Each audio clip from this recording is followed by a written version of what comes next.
Hi everyone, and welcome to this tutorial on one of the most important frameworks in cybersecurity, the Cyber Kill Chain.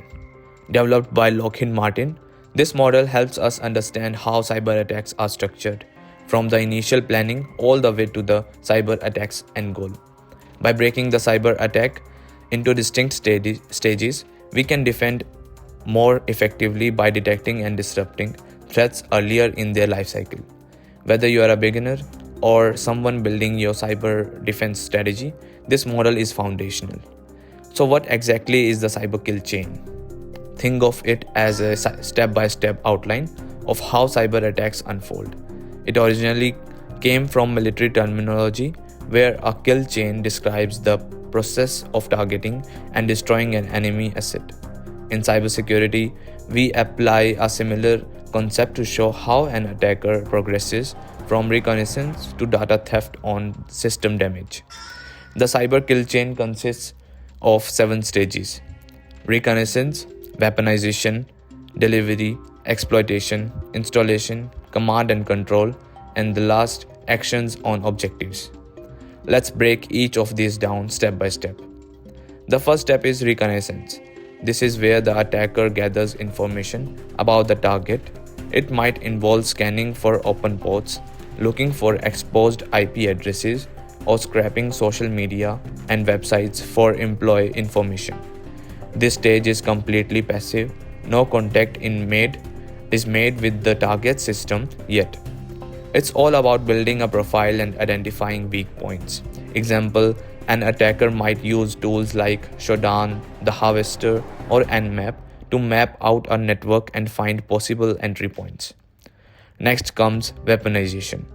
Here, the attacker creates a deliverable payload, usually malware, combined with an exploit.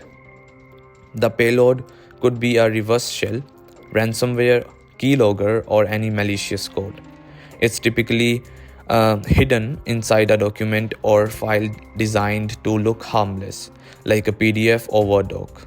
For instance, the attacker may take a known exploit for Microsoft Office and embed it in a resume that's going to be emailed to HR. That weapon is now ready. Stage 3 is delivery. This is when the attacker sends the payload to the victim. It can be done through various channels like email attachments, malicious links, USB drives, or even social media messages. A common delivery method is a phishing email, something like click here to view your invoice. Once the victim opens the file or clicks the link, the attack is triggered. Now we move on to exploitation.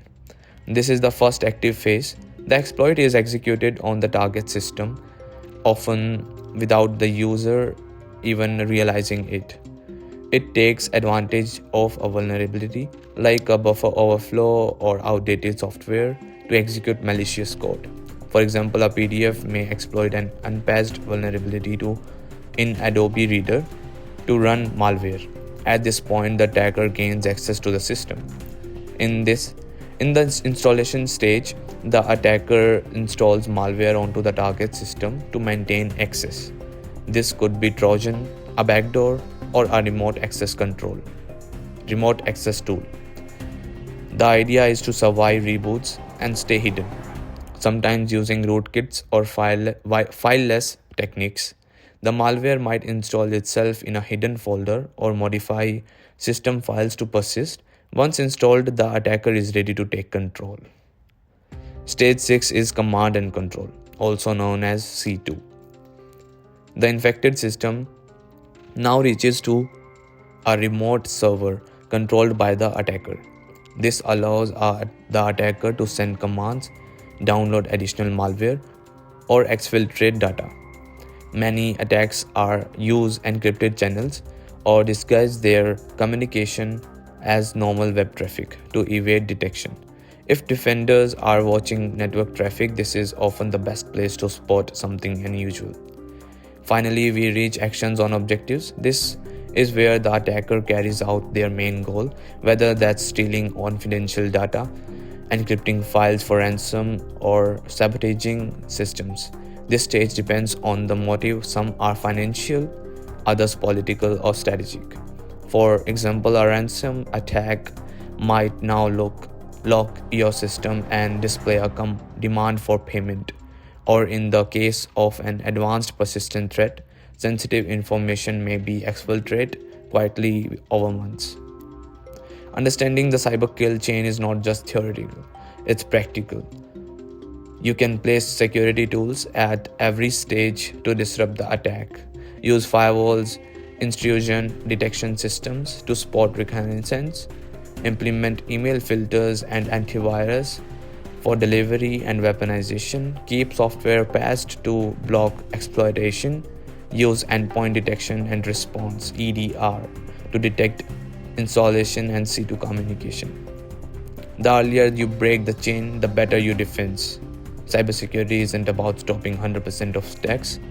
It's about detecting and disrupting them early enough to limit the damage.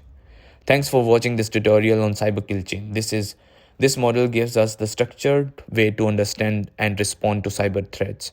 Remember, every attack leaves a footprint. If you understand where to look, you can stop the threat before it causes real harm. If you found this video helpful, be sure to share it with others learning cybersecurity. And don't forget to stay curious and stay secure. Thank you.